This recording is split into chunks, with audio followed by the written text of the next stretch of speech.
우리 오늘 할 말씀 마태복음 5장 4절 한 절입니다. 우리 한 목소리로 읽겠습니다. 시작. 애통하는 자는 복이 있나니 그들이 위로를 받을 것이며. 아멘. 이제 우리가 계속해서 우리가 진정 행복을 누리는 방법, 정말 행복하게 되려면 어떻게 해야 되는가. 이제 지난주에는 이제 심령이 가난한 자에 대해서 살펴봤고, 오늘은 애통하는 자에 대한 건데요. 여러분은 어떻습니까? 여러분이 행한 그런 잘못으로 인해서 내가 저지른 그런 잘못된 죄의 행동 때문에 괴로워하거나 슬퍼한 적이 있는가라는 것입니다.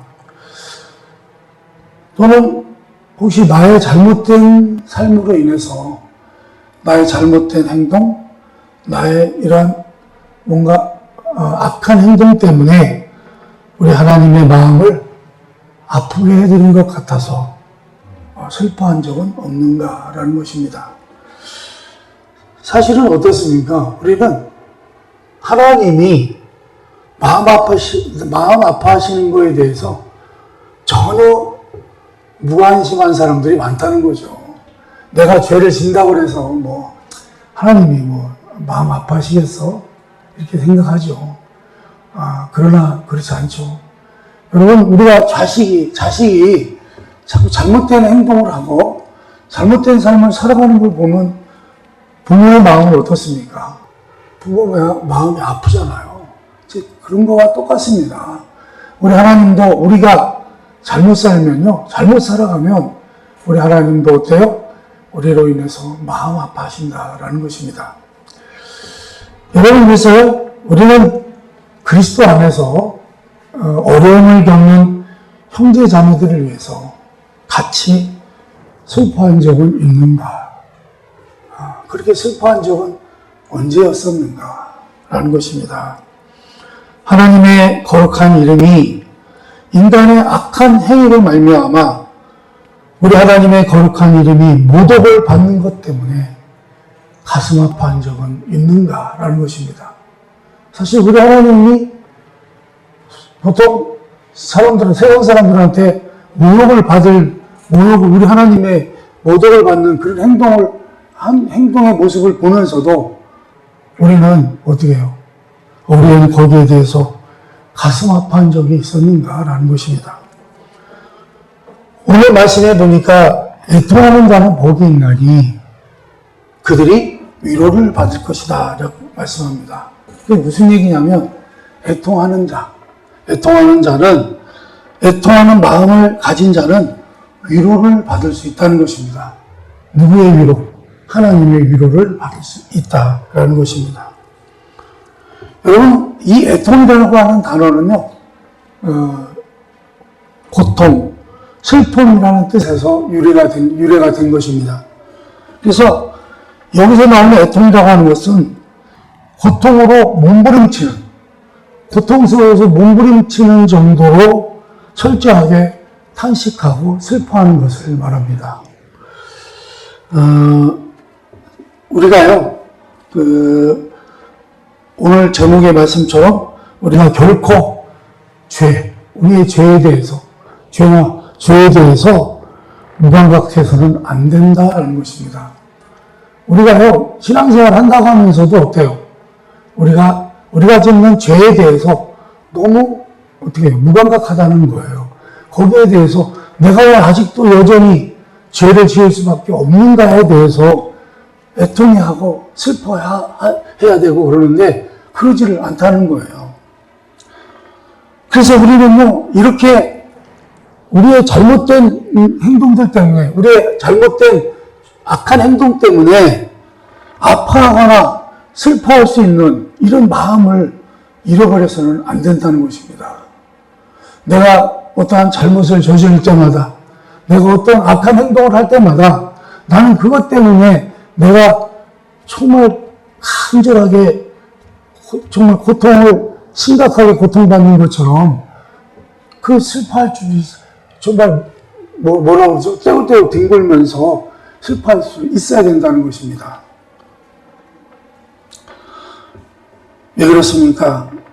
우리가요, 너무 무감각해져서, 우리가 이제는, 우리가 죄에 대해서,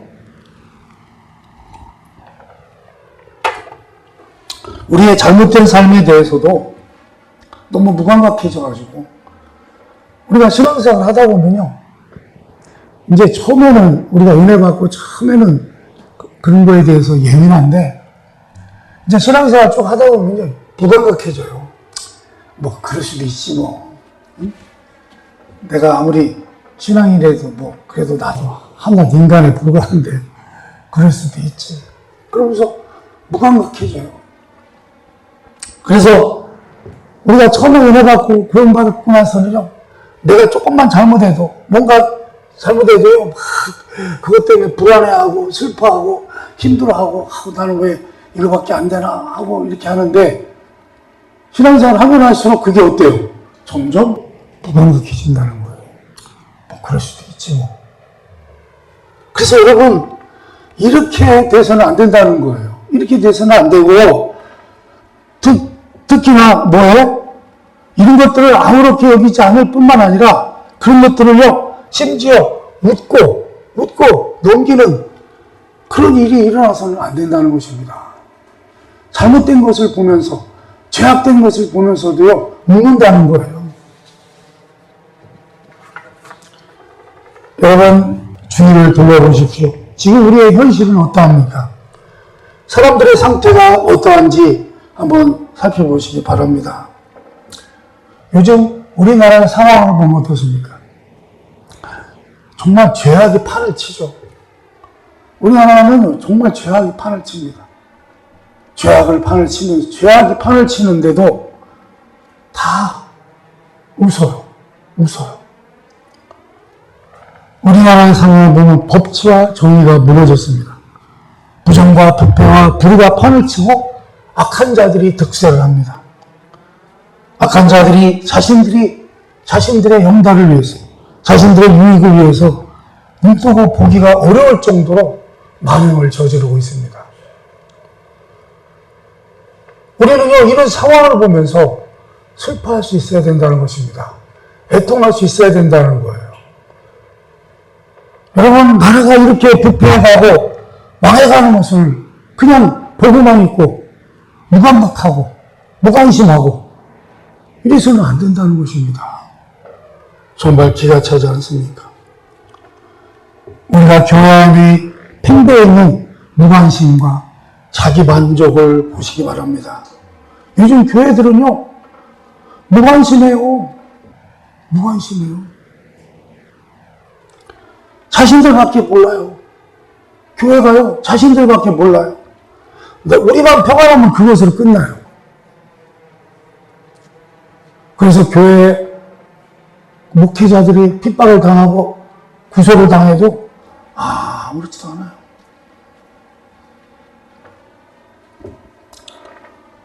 여러분, 그래서요, 우리는 참으로 교회에 속한 모든 성도들이 참으로 하나님께 전적으로 성별되어 있지를 못하다라는 생각이 듭니다. 여러분은 어떻습니까? 요즘 성도들이 참으로 우애줄이고 목말라 한다고 여기십니까? 저도 작은 교회를 하는 사람이지만 어때요? 우리 한국교회는 어떻습니까? 우리 한국교회는 타락했고요, 망했습니다. 우리 한국교회 망했어요. 어떤 대형교회 목사는요, 공산주의가 좋답니다. 괜찮대요. 아이고, 공산주의 괜찮잖아요. 그것도 우리 성결교회 목사가요. 그래서 제가 참 얼마나 기가 막힌지. 우리 성결교회에서도 제일 큰 교회, 서울에 있는 목사가 공산주의가 좋답니다.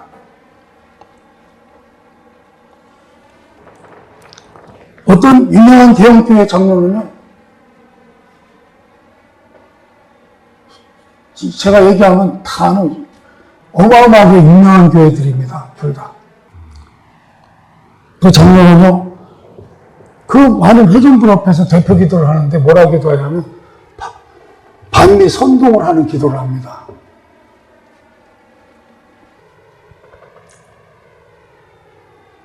미국은 나쁜 놈들이라는 거예요.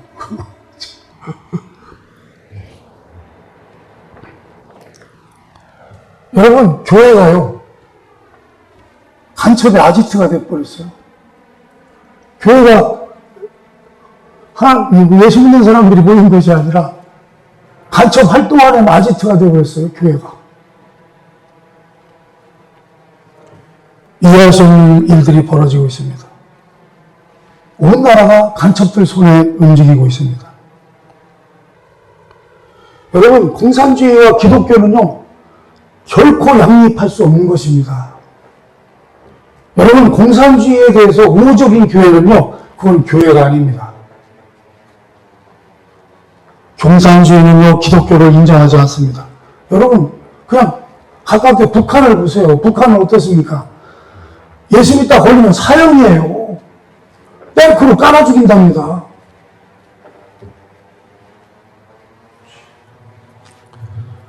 여러분, 교회가요, 사탄에 미혹된 집단으로 타락하고 있습니다.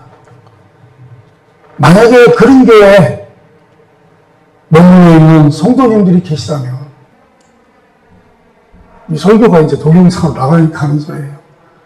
혹시 이거를 듣는 성도님 중에 그런 공산주의에게 우호적인 교회들을 다니는 분이 있다면 빨리 나오시기 바랍니다. 그 교회에서 빨리 나오셔야 됩니다. 여러분은 죽습니다, 거기다가. 그런 교회는요, 여러분을 지옥으로 인도할 것입니다. 너무나 가슴 아픈 일들이 벌어지고 있습니다. 그래서 여러분, 우리가 이런 걸 보면서 어떻게 해야 돼요? 애통해야 된다는 거예요. 슬퍼해야 된다는 거예요.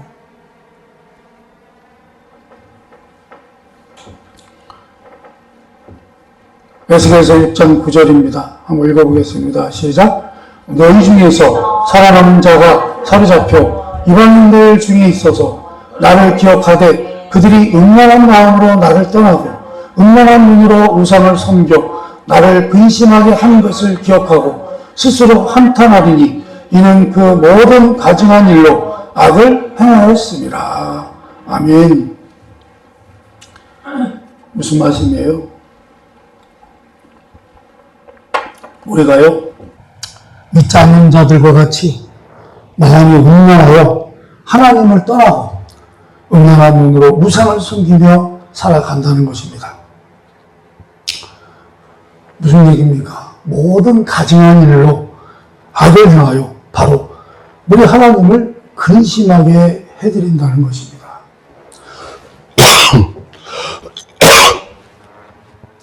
여러분, 그래서요, 우리는 스스로 한탄하며 애통할 때인 것입니다. 마음이 무뎌지고 무감각해서 무관심해서 가증스러운 악이 성행하는 것을 보면서도 아무 반응이 없다면 그것은 하나님의 자녀가 아니라라는 것입니다. 여러분, 우리 예수님도 우셨어요. 우리 성경에 보면 우리 예수님이 우시는 장면들이 나오죠. 우리 예수님 언제 우셨습니까? 우리 예수님은요, 예루살렘을 보시면서 우셨어요. 예루살렘을 보시면서 우셨는데 왜 우셨나요? 그 예루살렘, 그 이스라엘이 받을 처참한 심판이라고 해야 되나요? 처참한 징계를 생각하시면서 우셨습니다. 여러분, 이스라엘이요, AD 70년에 로마로부터 완전히 절단나죠. 절단나요. 다 쫓겨납니다. 그 이스라엘이라고 하는 나라가 없어져요, 아예. 이 세상에서. 그거를 아시고 우세요. 우리 예수님은요, 또 나사로, 우리 예수님의 친구라고 일컫는 나사로가 죽었을 때 그 무덤에서도 우셨습니다. 왜요? 우리 예수님은 부활이요 생명이신 예수님께서 그곳에 서서 인간의 연약함을 보시고 마음 아파하셨다는 것입니다. 그분은 죽음을 앞두고 있는 그들과 함께 우셨습니다. 우리 주님은요, 왜 우셨냐면 또 이스라엘 백성들의 눈먼 것, 잘못된 것을 보면서도, 가증한 것을 보면서도 안 보여. 눈물었어. 안 보여. 보이질 않아. 그로 인해서 예루살렘에 당할 그런 운명에 대해서 한탄하시면서 우셨다라는 것입니다. 여러분, 의인은 죄의 현실 앞에서 웃고 있을 수가 없는 것입니다. 그러니 우리는 무엇 때문에 애통해야 됩니까? 우리는 우리 삶 가운데 있는 죄 때문에 슬퍼해야 한다라는 것입니다. 요한일서 1장 9절입니다. 한번 읽어보겠습니다. 시작. 만일 우리가 우리 죄를 자백하면 저는 미쁘시고 의로우사 우리 죄를 사하시며 모든 무리에서 우리를 깨끗하게 하실 것이요. 아멘. 우리는 우리 죄에 대해서 슬퍼해야 합니다. 우리가 이렇게 슬퍼할 때, 우리의 죄에 대해서 슬퍼할 때, 왜 슬퍼해요? 회개하는 거죠. 회개할 때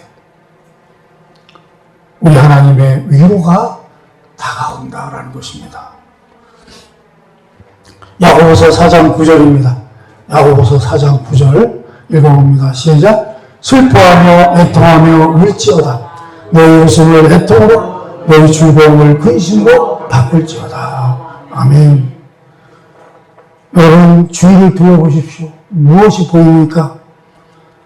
사람들이 죄에 대해서 웃고 낄낄거리며 발광하는 모습들을 볼 것입니다. 우리 하나님께서는 뭐라고 말씀하십니까? 야고보서 4장 8절에서 9절 말씀입니다. 한번 읽어봅니다. 시작. 죄인들아 곧 손을 깨끗이 하라. 두 마음을 품은 자들아 마음을 성결케 하라. 슬퍼하며 애통하며 울지어라. 아멘이죠. 죄가 우리 예수님을 십자가에 못 박았을진데 어떻게 우리가 죄를 보면서 웃고 있을 수가 있느냐라는 것입니다. 우리는 죄에 대해서 애통해야 합니다. 우리가 교회 안에 있는 문제를 한번 생각해 보면, 여러분, 교회는요, 죄의 문제를 어떻게 다뤄야 하는가 하는 것입니다. 여러분, 죄가 교회에서 발생되었다고 합시다. 어떤 사람이 교회 안에서 부정한 행위를 합니다. 어떤 사람은 다른 사람을 비방해가지고 곤경에 빠뜨립니다. 어떤 이는 술 취하며 방탕합니다. 어떤 이는 다른 사람들을 속이거나 죄를 범합니다. 여러분, 그 외에도 뭐 많은 죄가 있겠죠.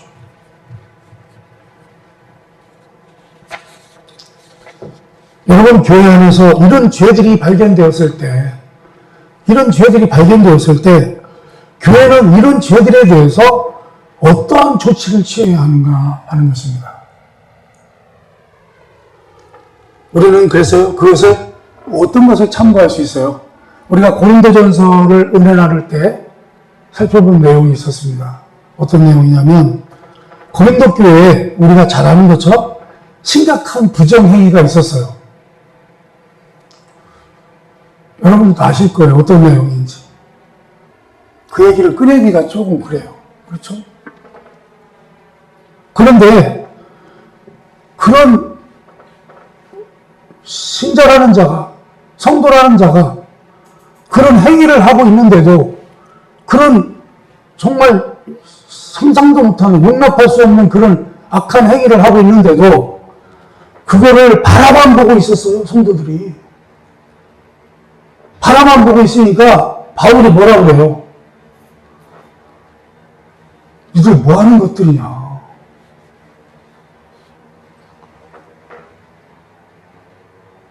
한마디로 뭐라고 해요? 그럼 당장 내쫓아라. 고린도전서 5장 5절입니다. 한번 읽어보겠습니다. 뭐라고 말씀합니까? 시작. 이런 자를 사탄에게 내주었으니 이는 육신은 멸하고 영은 주 예수의 날에 구원을 받게 하려 함이라. 아멘. 무슨 얘기예요?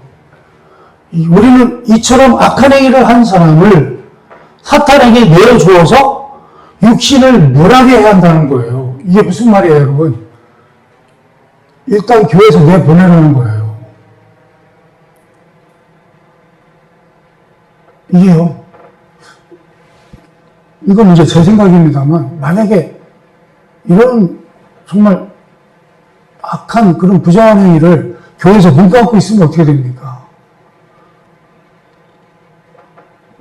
믿음이 연약하신 분들, 뭐 또 다, 보통 일반 성도님들이 다 그렇게 생각하실 거 아니에요. 아, 저렇게 뭐 잘못을 해도 괜찮은 건가 보다. 응?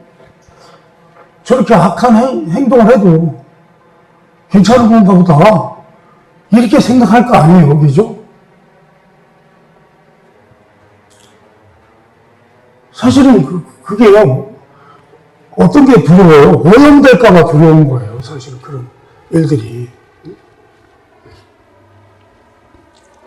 그래서 그런 사람들은요, 내쫓을 뿐만 아니라 심지어 그와 같이 식사를 해서도 안 된다는 거예요. 물론 그 사람은 더 깊은 죄에 빠질 수 있을 것입니다. 뭐 그렇게 되니까 그래 이제 뭐 어차피 뭐 내가 교회에서도 쫓겨났는데 뭐 까짓거 그냥 내 마음대로 산다. 이렇게 하고 막 살아가서 죄악 가운데 살 수도 있다는 거예요. 그렇죠? 자, 그런데 왜 우리 하나님께서 우리에게 이것을 명하셨습니까? 그것은요, 사람들 하여금 죄에 대한 하나님의 무서운 진노와 하나님의 심판을 알게 하기 위한 것이라는 거예요. 그렇게 되어졌잖아요, 여러분.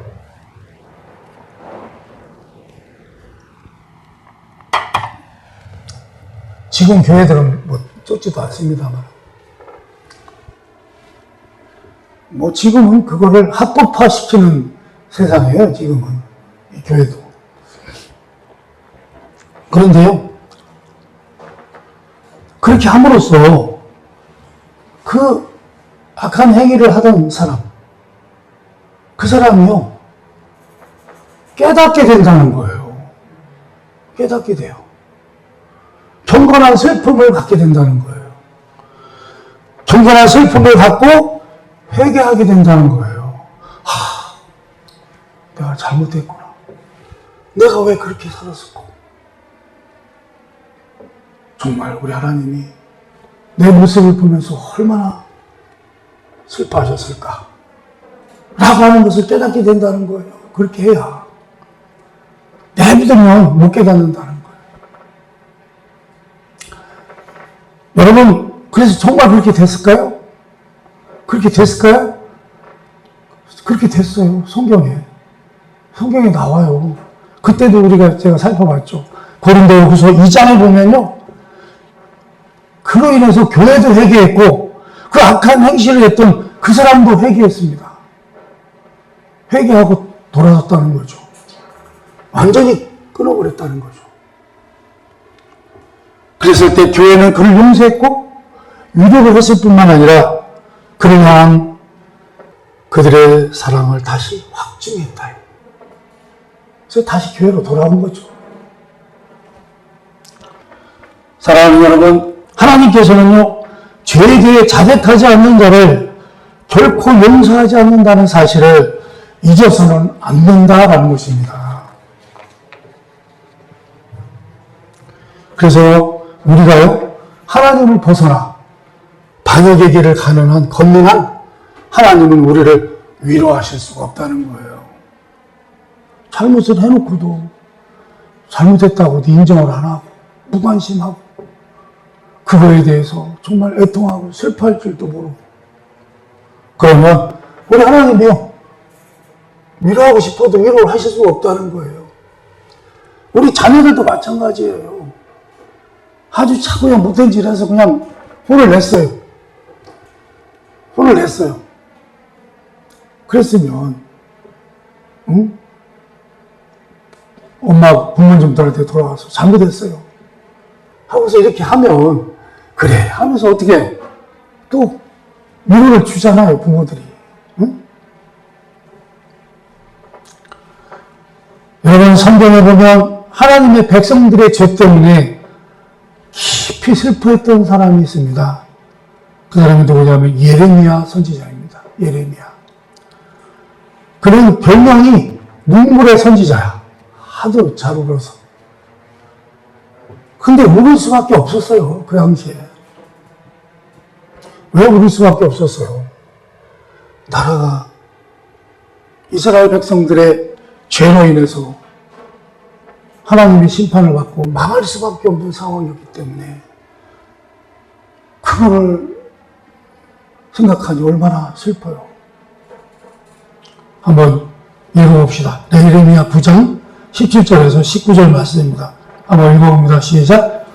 만군의 여호와께서 이와 같이 말씀하시되 너희는 잘 생각해보고 곡하는 부녀를 불러오며 또 사람을 보내 지혜로운 부녀를 불러오되 그들로 빨리 와서 우리를 위하여 애곡하여 우리의 눈에서 눈물이 떨어지게 하며 우리 눈꺼풀에서 물이 쏟아지게 하라. 이는 시온에서 통곡소리가 들리기를 우리가 아주 망하였구나. 우리가 크게 부끄러움을 당하였구나. 우리가 그 땅을 떠난 것은 그들이 우리의 거처를 헐었음이로다 하미로다. 아멘. 여러분, 자칭 하나님의 자녀들이라 일컫는 사람들에 대한 죄 때문에 예레미야가 울었던 것처럼 여러분들도 우리 하나님의 자녀들의 죄 때문에 우는 여러분 되시기 바랍니다. 그러면 우리 주님께서 들으시고 우리의 슬피 우는 소리에 귀를 기울이실 것입니다.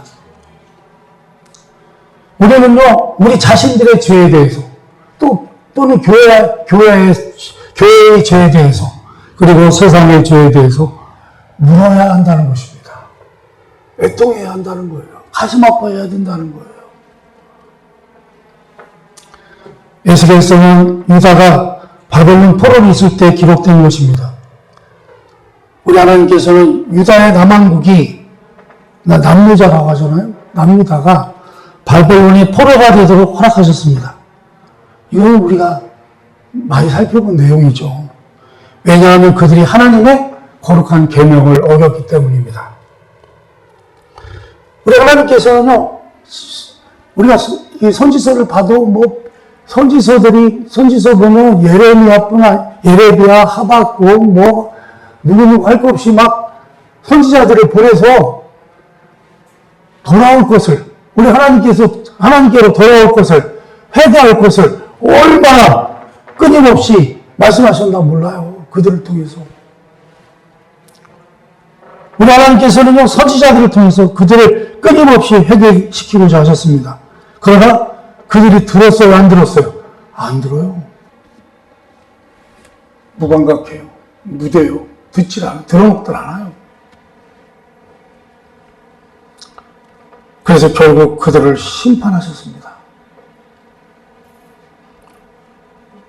그 중에서 에스겔서 9장에 나오는 그 시대적인 배경을 보면 예루살렘이요, 완전히 파괴되지는 않았어요.